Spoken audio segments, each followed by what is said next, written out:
Hello everybody, this is Debo with Debo's Movie Reviews, and today I'll be reviewing Lone Wolf McQuade, starring Chuck Norris as J.J. McQuade, Robert Beltran as K.O., his partner,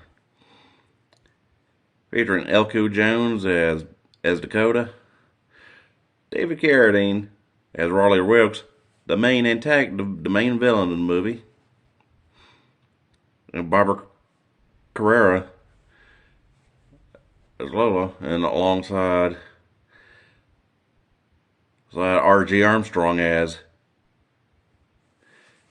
the Ranger Captain, or well, at least the one that Lone Wolf McQuade answered to. I mean, you gotta admit, one of the most iconic action movies of the '80s and of Chuck Norris's career. Hell, in fanfare, he was the original pilot for Walker. Had it been made a few years later, or in the '90s or so, but hey, at least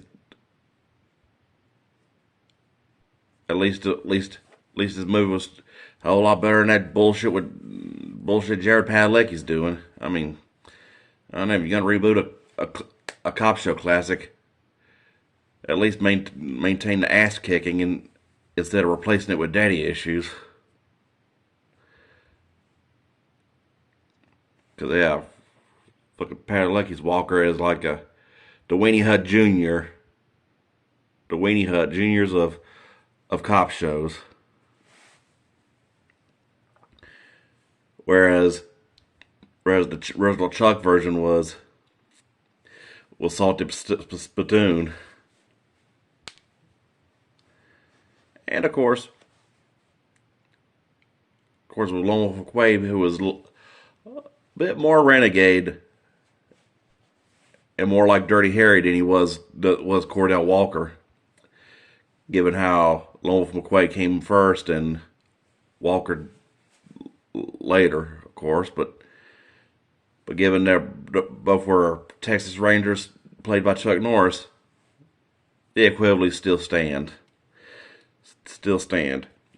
And I gotta admit, in some edges, where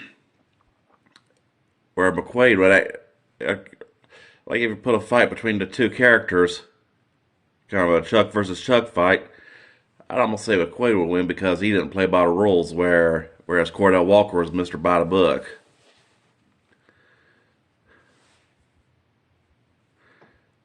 And in some cases, I would going to say McQuade had the better car alongside the better arsenal. Of course, 9 times out of 10, as far as the last watch Walker, I can pretty much say Walker just had like a pistol or his fist, whereas McQuade had like a sawed-off shotgun, the Dirty Harry Magnum, and though I believe McQuade had a Colt Python compared to Clint Eastwood Smith and Wesson, and of course that Ram Charger. I mean, yeah. Even in a movie, yeah, you won't see a Ford jump out of a hole on its own. Well, Chuck just drove that truck out of that hole after getting captured at one scene, after the botched raid on Raleigh Wilkes' lad drug or arms stockpile. Because the storyline of this case is one that McQuade takes personal after his daughter kind of winds up witnessing a murder, and which while her and her boyfriend are on a date and come across Wilkes' men robbing a truck, and her boyfriend just gets plugged a full clip by one of the goons, and then she sees everything. And then of course, that's when the movie really gets interesting. How he how he rescues and avenges his daughter throughout the movie.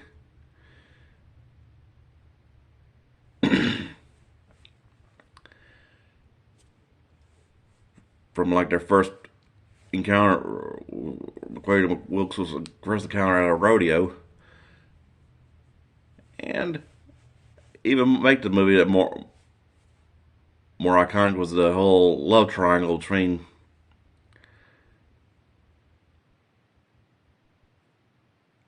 Barbara Carrera's character, and I gotta say this is kind of the second best thing she's done besides playing Fatima Blush in Never Say Never Again, which was both of them made as far as I can say in 1983. Surprisingly, hell, I gotta say one flaw in McQuade was how they killed her off. Despite how great chemistry that of Chuck Norris had with her, and as a believable love interest for him. But hey, Barbara Carrera was one of the it girls of the '80s, so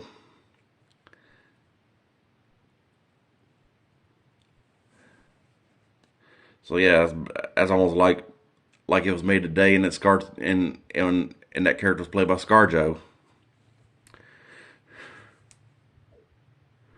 Hell,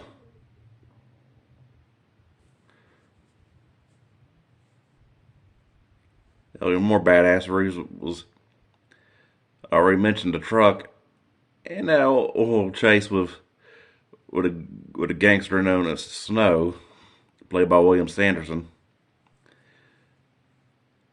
I mean, old chase between old Chuck's Ram Charger and the old Chevrolet. I'm just like, and an old chemistry acting chemistry between Robert Beltran's character Ko, who starts off as like one of the state troopers captured in a by rustlers in the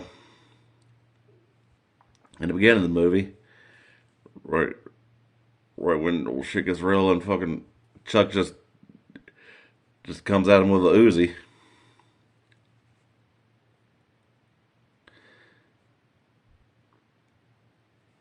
And of course,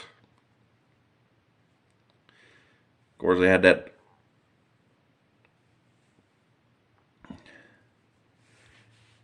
Even that, like the one encounter of like when they shoot up the house, and then the whole even more scene was when Wilkes's men kidnapped McQuade's daughter, and then they had to. Yeah, but I say back to what I say on case of Barbara Carrera. Flaw in this one was that she dies in the movie. Sorry for a spoiler for those who haven't seen it, but it was a dick move because I mean just from her chemistry and I mean it was a heroic sacrifice because she did it to save him and his daughter, but still they between Ko and that other dude the FBI that eventually broke protocol and joined him. I'm just having me thinking that she should have survived in the movie and got along well with his ex-wife.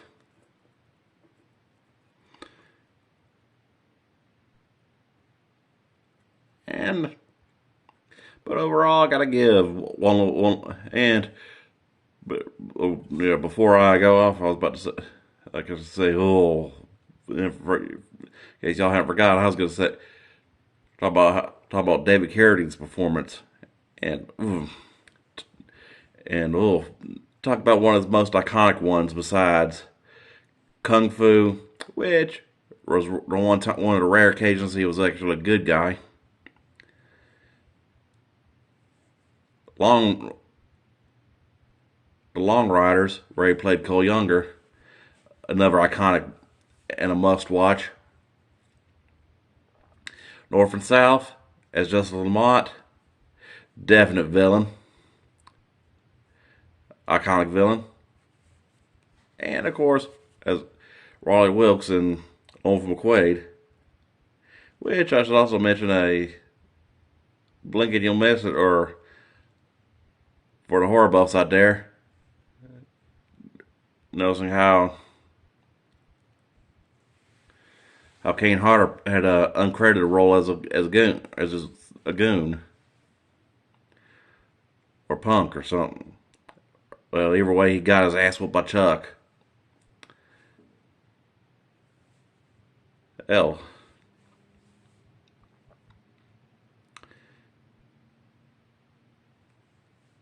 Oh, Carradine. That man was really underrated when he was alive. I mean,